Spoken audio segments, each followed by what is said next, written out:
Pemirsa, pemerintah Kabupaten Bangli pacang nyiagayang petang dasa 4 miliar rupiah. Risejeroni nyokong pemargi pemilihan kepala daerah Pilkada Warsa Kalitali 4 likur. Dana inucap kerencanaan ranjing ring anggaran selami kalih warsa, ingi punika warsa Kalitali 3 likur, miwah Kalitali 4 likur.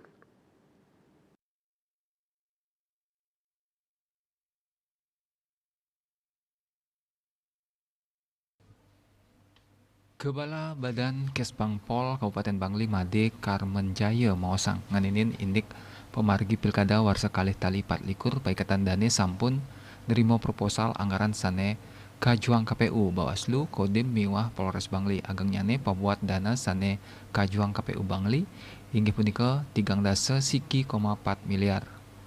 Bawaslu 6,6 miliar, Polres 5,3 miliar, saha Kodim Siki 5 miliar. Dan yang tiang PMK Bangli pacang nyiagayang dana untuk nyokong pemargi pilkada Saneja Girau. Anggaran kerencanaan dana pilkada pacang ngeranjing ring galah kalih warsa.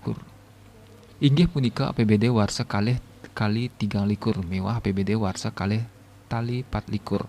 Pamangkas ring APBD warsa kalih tali 3 likur, tur dane sane kasiagang kantos 12 miliar. Mewah selanturnyane ngeranjing ring warsa kalih tali 4 likur. Warsa sane jagirau PMK buantah nyegayang anggaran majeng KPU raris dane sane kasiagang majeng Bawaslu Kodim miwah Polres pacang kasiagang ring warsa kalih tali 4 likur anutin permohonan sehang sarang pilkada warsa kalih tali kalih dasa sane lintang pabuat anggaran pilkada warsa kalih tali 4 likur kauningin nincap santukan ring kalih warsa sedurungnyane PMK Bangli wantah nyiageang 3 dasa 6,7 miliar. Dayu Swasrina Bali Pos.